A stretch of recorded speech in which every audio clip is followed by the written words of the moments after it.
But just kind of looking at this painting, I think one of the things that strike us is how different it is from what was done by his predecessors. And I suppose the two most prominent predecessors who tried to capture this scene from the Acts of the Apostles, Acts chapter 9, were Raphael about the year 1515 and Michelangelo about 30 years later in the year 1542 or so.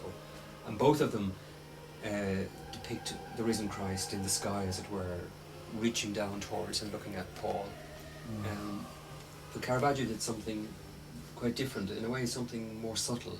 He didn't attempt to portray the risen Christ, because that has its own difficulties, but he suggested the risen Christ in the presence of light, in the play of light falling on the flank of this rather kind of heavy kind of cart horse that probably Caravaggio brought in from the streets of Rome into his studio, and clearly the presence of Christ suggested by the figure of Saul on the ground. He's lying on the bare earth with his hands open to the skies.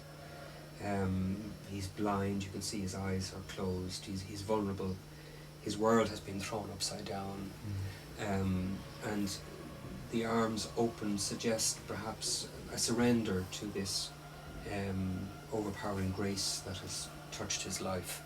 Okay, so we looked at light in the last painting, the Call of Matthew, but in this painting it's quite different, and the light seems to originate from above, and it focuses mainly on the horse and Paul. So, any reasons why? What do you think Caravaggio had in mind? Well, the light emanating from above would suggest that the risen Christ is above in some sense, whereas in the Call of Matthew it was the earthly Christ, and the light was just above the head of the earthly Christ, as it were. So it was a light which was coming from within this world in some sense.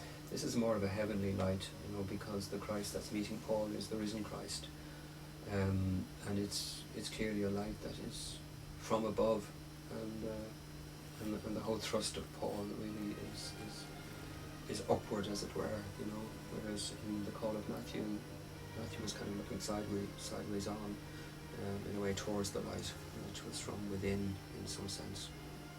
This is clearly a much more transcendental light in some sense.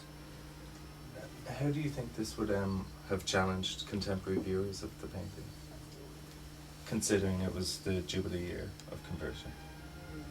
I think they probably would have thought of Paul, the persecutor of the church, called by Christ, as a result of which he becomes the great apostle to the Gentiles, and that whole transformation in him might have suggested to them that there could also be a change for the better, a transformation for the better in themselves. And that was the call of the Jubilee year. Very interesting point. This one. That's all we needed. Yeah, Okay. I think That was really it. nice. Well played, Martin. Well played. Yeah. Okay. Good man. Okay. Genius. You can Fair play. drop the ref. Thanks. We'll go back.